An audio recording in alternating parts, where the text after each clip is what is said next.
Parents of children with special needs seeking new innovative ways to help their children excel. Wounded warriors returning from Iraq and Afghanistan, suffering the loss of limbs, post-traumatic stress disorder, and other disabilities. What do they and others with physical and emotional challenges have in common? They have all benefited from the life-changing magic of Cornerstone. Cornerstone is a therapeutic riding center nestled in the hills of Ramona, California. I'm Mike Ruppel, and joining us today to share the positive, life-transforming outcomes that students experience are the Executive Director of the Cornerstone Therapeutic Riding Center, Judy Beckett, and Joey Zalagaris. Joey is a volunteer as well as a student at Cornerstone. Jody, welcome to PACE TV. Thank you, Thank Mike. you It's for a having pleasure to us. be here. You're Thank quite you. welcome. Now, Judy, what is Cornerstone? Cornerstone is an equine facilitated recreational therapeutic riding program. And what that means in common English is that we use horses to provide recreational therapy for children, youths, and adults with any type of physical, cognitive, or emotional disability.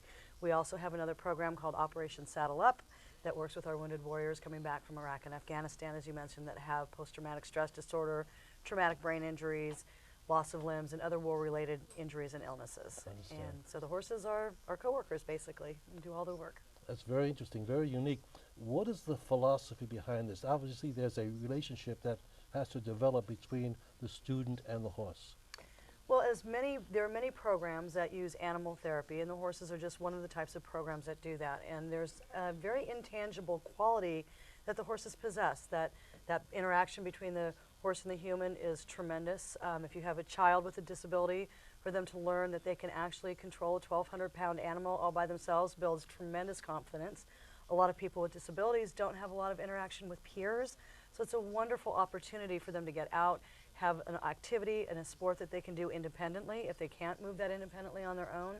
And so it has a kind of a myriad of different benefits. There are not only the physical benefits, there are the emotional benefits, the social benefits, and it becomes a life-changing experience for our students. It's just, and it's a great opportunity for us to just sit back and say, wow, look what the horses can do. It's pretty cool.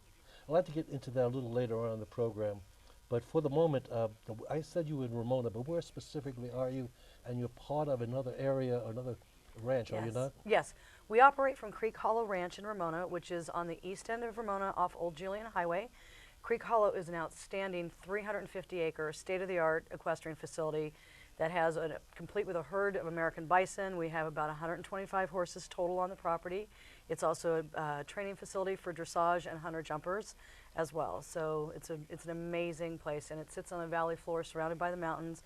We have hundreds of miles of access to trails. So it provides our students with a really great ranch environment and a true ranch environment where they get to experience abundance of wildlife, nature trails, and just quiet and beauty. Now, you mentioned two types of horses. Could you explain that for our viewing audience? Well, two types of riding disciplines, really. Dressage is an English form of riding, as are hunter jumpers. Hunter jumpers are horses, obviously, that jump, and dressage is a very old style. It was developed during the war. Very interesting. Now, Joey, let's talk about you. How long have you been with Cornerstone? Well, Mike, as you said, my name's Joey Zalagaris. I actually started in June of 2009. Cornerstone, I didn't find Cornerstone, but Cornerstone kind of found me. So I was actually at the hospital one day, and they're like, you're stressed out and just in a depressed state, and they're like, why don't you go try horseback riding? I said, you know what, nothing else worked, might as well try it. Started in June of '09, and here I am. So. And that was the Navy Hospital, was it not Naval Hospital? Yes, Naval Hospital over there by the zoo. So. And you've been there how long now? Well, I actually was there in June of '09, and actually I'm out now. Yeah, so I'm a veteran now. So, and you're out of the Navy? Yes. And you're still doing things at Cornerstone. You're a volunteer, I understand. Yes, I actually volunteer more than I actually am a student now. I actually am like a liaison for some of the Marines and Navy that have come back from the war and kind of explain what came about when I went through the program. So very interesting. So you don't not only spend time there at the at Cornerstone doing what you do, which we'll get into a little later, but you also have a liaison with the armed forces, at least the Navy Hospital, yes, to promote what you do. Exactly. Wonderful. That's great. Joey's also been a really great mentor for a lot of the new groups that come in, because sometimes people are a little unsure as to what to expect. They may not have ever been on a ranch before. They may never have actually been up close and touched a horse before. And Joey's just an amazing mentor to the new groups that come in, that he really guides them, lets them know what's going to happen, reassures them, and they really gravitate to him. And his riding skills have progressed so incredibly well that he can kind of help co-teach some of the lessons too, and kind of give the guys some pointers. And it's nice to have a veteran with us that understands what these guys have gone through, because they really have a lot of respect for him, and they really gravitate to Joey to look for guidance and support. I'm kind of like the human icebreaker when they come into the ranch. They're like, that's true. a horse. You know? Well, you know, not everybody can do that. It takes Yeah. a special person to be able to go to somebody and say, hey, I got an idea you might be interested in trying out. Yeah. Very good. Now, do you do the manual work as well? Do you get down there and Yeah. clean the stalls and do all Anything that? from you know, scooping the stalls to you know, feeding them, and then you know, maybe down the road I'll be an instructor someday. You never know. So So it looks like you see a little bit of a future for yourself now at Cornerstone. a very bright future. You know, Good the for you. path is, you just don't know where it's going to take you. So Wonderful, wonderful. So now, Judy, what motivated you to go into this whole field? I mean, something had to say to you, Judy Beckett, I got to do this. Well, I started riding horses when I was 7, and they've always been a huge, huge passion in my life. And when I was in college, in my early 20s, I saw an ad for another therapeutic riding program that said we need volunteers, and I hadn't been riding, and I thought, gosh, it would be so great to be around horses again. And what an amazing thing. I'd never heard of it, never seen it, so I started volunteering for that program, and it just became a passion of mine. And so when I got out of college, I went kind of the business route and did the whole corporate America thing, and I just had always said, someday I'm going to start my own program. And I've stayed involved. I volunteered for many different programs, served on boards of directors, and had done my continuing education in the field, and continued to ride myself. And my dad had a massive stroke about 10 years ago, and so I stayed to help him recuperate and took a year off work to help him. And I did a lot of praying and soul searching and kind of saying, God, where do you want me next? And he said, start a therapeutic riding program. So that was kind of the beginning of where Cornerstone, the thought and idea, was launched from. Wonderful. Yeah. That's a beautiful way to be motivated to start something that obviously is beneficial to so many. Yeah. Now, give us some examples of the results that have been achieved at Cornerstone. Now, you've helped so many people. There are so many people involved in what you do, and they go from one full spectrum to the other. You talk about children as well as elderly people my age, in their 80s almost anyway. So give us some examples of some of the results that you've had through your training. Well, we have a little girl that rides with us. Her name is Kayla, and I shouldn't call her a little girl. She's a teenager now. When she started riding with us, the first lesson that she came to, her mother had to bribe her to get out of the car with cookies because she was just terrified. And when she's afraid of something, she doesn't show any fear. She doesn't get upset. She'll just say, we'll say, what, Kayla, why don't you do this? She'll go, oh, no, thank you. She's very polite about it, and she's wonderful. And we've watched her progress from not even wanting to get out of the car. She's riding independently. She's walking and trotting. She's learning to do a posting trot, which is very difficult to do. She's doing some vaulting, which is basically gymnastics on horses. So we have photos of her actually standing up on her horse's back with her arms out in the air. It's amazing. And her mom, she's now been mainstreamed into normal PE at school, and she said clearly a direct result of her riding.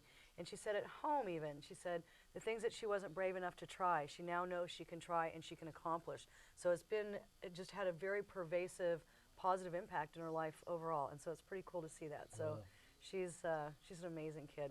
She's so fun and so smart, and we just adore working with her. And then we have a little girl that I mentioned earlier that has cerebral palsy and is spastic quadriplegic, which basically means that her arms and her limbs are very tight and her trunk is very floppy. And so she's wheelchair bound and nonverbal. She can't hold her head up. She can't sit up, any of those things. So it takes 5 volunteers just to do a half-hour lesson for her.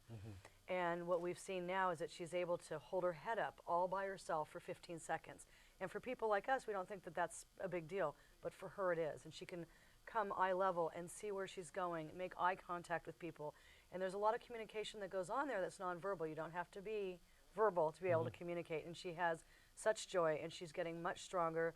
She's able to push up and hold herself up. And we do a lot of different positions with her on the horse to help build her strength, to build some flexibility, and to also give her some relief when you're spastic and tight all the time.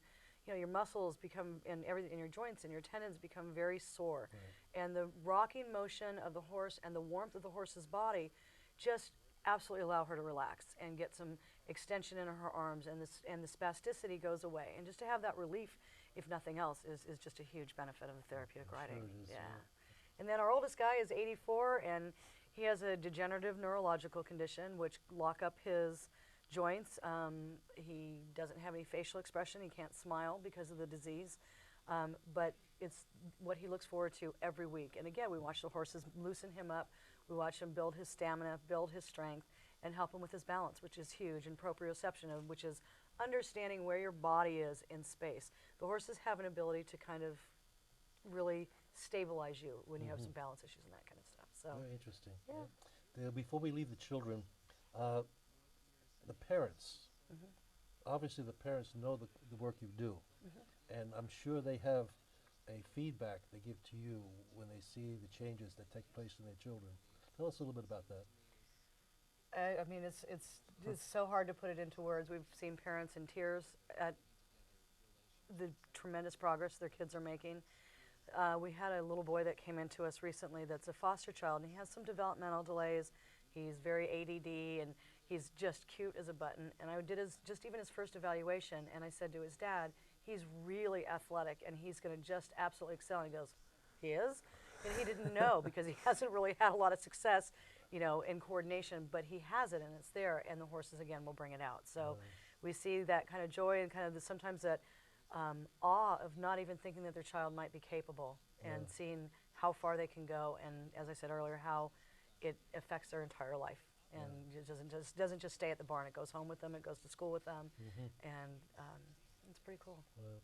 Now, your military connection, where Joey comes into play many times, but how did that come about? We were one of 3 programs invited to participate in a pilot program that started in January of 2008.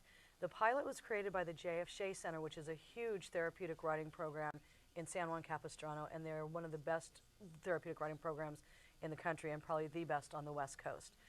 With Balboa Hospital being named a rehab center for troops returning from Iraq and Afghanistan in 2006, we partnered with them and the Armed Services YMCA and brought in a consortium of doctors, physical therapists, occupational therapists, mental health experts that were specialists in PTSD and brain injuries, and also working with master certified therapeutic riding instructors, which there are only about 40 of those between the US and Canada. It's a very difficult designation to achieve.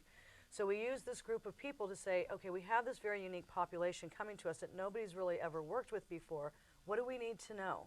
So we did a lot of study. The pilot lasted for several months, and then it moved up to Cornerstone in September of 2008, and that was where Operation Saddle Up launched from. So we're the first program of its kind in San Diego.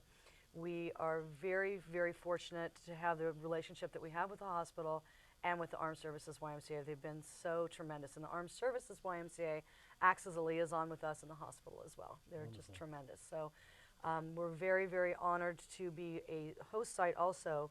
There's a psychiatrist at the hospital that created a pilot program with men and women who have PTSD or post-traumatic stress disorder and traumatic brain injuries coupled together. And we are one of the therapy sites that they've chosen for the program, so we're really honored to be part of that, which is pretty wonderful. cool. Yeah. Now, Joey, a little bird told me that you were not too pleased, or not too comfortable about horses when you first came to Cornerstone.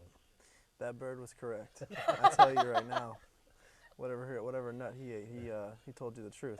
But yeah, when I first came there, I was very nervous and shy around the horses. I actually, you know, Kristen, one of the volunteers that is at Cornerstone, she actually was showing me how to groom the horse. You know, this is how you you know, clean him. This is how you know, take the dirt out of his shoes and such. And she's like, when you walk around the horse, you better be aware because they do kick. I'm like, no, they don't. No, they don't. So after that, we kind of had it was actually a body language exercise where we took one of the horses in the round pen and actually teaches you how to move the horse without actually touching it physically.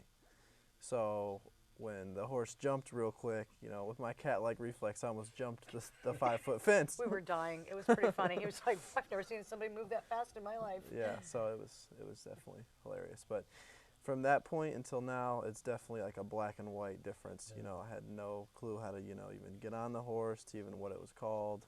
You know, now I know how to do, you know, the pretty majority of what needs to go on when getting on a horse. So. He's come full circle. He can go get his horse, groom it, tack it up, go out and ride. We actually just tried a new horse recently, and this horse is gigantic. I mean, he's 5'8" at the shoulder, so you can imagine how tall that is sitting on it. And Joey's like, I'll ride him. So normally when we do an evaluation on a horse, it's usually me or one of our other instructors. And Joey's like, I'll do it. Like, go for it. And he Sign did a me great up. job. He's awesome. So now you kind of buddy up with the horse then. Is it like almost like a partnership between you and the animal, or do you pretty much relate the same way to all of them? Well, you have to have that relationship with the horse to know, you know, how he's feeling, you know, anywhere from his body language to the sounds he makes to his movements. You have to know, you know, what he's thinking based on, you know, how he reacts to different outside, you know, influences, such as like a dog that runs across, or, you know, a wind, or, you know, even just, you know, like a loud noise like an explosion or something. Yeah. You know, but most of the horses up there, you know, actually all of them, they're pretty much bomb proof. You know, something can go off and they're just like, you know, so What was that? Didn't hear Works out anything. well for you. so they're very, you know, very passive, and, you know, it's taught me, you know, you have to work with the horse just as you like, you know, working with, you know, anything. You know, you have to be right on track with it. So. I could sit here for hours and just listen to you guys talk about your experiences. Unfortunately, we need to move on. Joey's a volunteer as well, but I know that you cannot exist without volunteers. Absolutely. And I've met a few of them. They're wonderful people, really very enthusiastic. So tell us a little bit about your volunteering, the types of people you have, and how do you get your volunteers? Our volunteers initially, when we started the program, we put out ads on Volunteer San Diego and volunteermatch.com, and had some articles in the Ramona Home Journal and the Ramona Sentinel newspapers, which are our local papers in Ramona. We have posters and flyers that are up in our local tack and feed stores, and a lot of it's word of mouth. We have been unbelievably fortunate in that we have the most amazing people that come to us on a continuum with just amazing hearts, really wanting to give, truly understanding what it is that we're doing and how the horses can make a difference. As a human beings, we're just kind of facilitators. It's the horses that do the magic. It's not us, you know. And when we have volunteers come to us, my vision and my goal as the founder of the program and executive director has always been to have a cohesive family environment that, regardless of age, regardless of background, regardless of what your experience is or is not with horses, that we all embrace each other, that we all are equal, that we all mentor each other in the areas where we can, and that we all bring a special gift and skill set to make the program what it is. And that's what it's become. And so it's more not just I come in and volunteer for 2 hours on a Tuesday. It becomes a family, and it has become a really big family, and it's an experience, and we want to share that with people. And our volunteers tell us more often than not, because I'm always thanking them, telling them how much I appreciate everything they do, and they're like, no, thank you. You have no idea what what they're getting out of it is amazing, and I sit back amazed and so grateful to watch the hearts of these people and how they work so well together. Most of our volunteers, because Ramona is such a horse-populated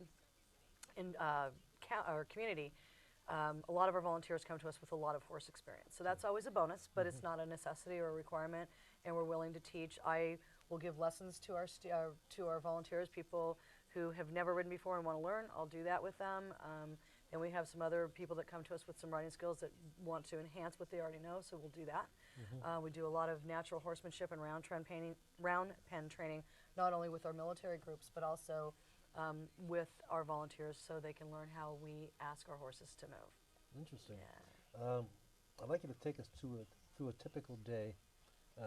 Draw a rough estimate of how you start your day with your volunteers. I did notice, I wanted to mention that you have a wooden ramp that you built, obviously for handicapped people, but just take us briefly through a typical day at Cornerstone. Well, they vary from day to day. It depends on how many students we have. We're very excited because Wednesday has always been our day dedicated to our military riders and Operation Saddle Up. And we've just added a second day, which is Friday. So now Wednesdays and Fridays our Operation Saddle Up days. Um, we have a wonderful woman who is a volunteer coordinator. So she contacts all of our volunteers and says, these are the lessons we have for the month. When are you available? And those people just show up. They're like angels that just show up out of nowhere. And we all get together. Everybody gets there an hour before whatever lesson they're designated for. We all get together, clean stalls, scrub water buckets, groom the horses, tack them up, drag the arena, get everything going. And we just do it. It's like a well-oiled machine. It just works really, really well. We get the horses out in the arena. And some of our students are pretty involved in their disabilities, and so they can be very difficult to mount. And that's why we have that mounting ramp. It's about a 30-foot ramp, and then there's a very large mounting block that's across from it that has a 4-foot deck. So when we have somebody that, maybe wheelchair bound, may have a walker, may have crutches or anything like that, we have the facilities and the ability to mount them. Our horses need to go through tremendous training to learn how to do that. They have to stand still in the mounting block or the mounting ramp area. It's a little bit claustrophobic for them because they have a lot of people around them, and they have to be really patient. Somebody that may have some paralysis on their right side, it can take them 5 minutes to get comfortable enough to get to the right place where they feel like they can do the mount. And so the horses just have to have the patience of a saint, and they do. Yeah. They do. Our horses are amazing. So once the lesson is done, or some of the people come in, they are either leaders for the horse or they're a sidewalker if our student needs it, and the sidewalker's job is to make sure the rider stays on the horse, ideally. And the leader's job is to make sure the horse is under control. Our goal is to always maximize everybody's abilities. So, as soon as we can take the leader away or we can take a sidewalker away, we do. Wonderful. Now, again, I could sit here and talk with you for another hour, but something is just gnawing at me, and that is that horses eat like horses. They do. And there are no free lunches. True. So how do you support this enormous effort? There are various ways that we support it. Number one, we're 100% volunteer driven. So we have no paid employees, which obviously saves us a lot of money right there, which is good. We do some grant writing. We do have some local corporations in San Diego that have supported us. We have private family foundations that help support us. And as we grow, there's always a need for additional funding, and as we say, to keep the lights on and feed the horses. But the cost is about $300 to $400 per horse per month, and right now we have 8. So that's our major cost when you factor in feed, horseshoeing, veterinary care, supplements. A lot of our horses are older because the older they are, the more experience they have and the more training they have, and they're usually a little bit quieter than a young horse. And so we need that for the horses we have, but then they also may have, some special needs in terms of supplements and that kind of thing. Okay, so the bottom line is, what do you need? What does the Cornerstone need to keep the doors open and the lights on and the horses fed, and also hopefully to expand in the future? Well, to expand, we need more volunteers always, and we're in a growth phase right now, so we are searching for new volunteers that want to come in and join the Cornerstone family and be part of the Cornerstone experience. We are seeking corporations here in San Diego or any private funding. If anybody that would like to make a financial contribution, that can be sponsoring one of our military riders. It can be sponsoring an actual session for Operation Saddle Up. And let me just interrupt for a second. Sure. Give us your website. www.cornerstonetrc.org. And telephone number. 760-788-2872. Wonderful. So now you could always use money. Can always use money. Volunteers. TAC. We are in great need right now of men's size Western saddles for our military guys. They prefer to ride Western as opposed to English. So. Well, I'm getting the signal that we're running out of time. Okay. I just can't thank you both enough, Judy and Joey, for coming here and spending some time with us. I know you have other things you should be doing, but telling us what you do and how you do it, it's a wonderful experience for all of us. I can't thank you enough, and I wish you the best of luck.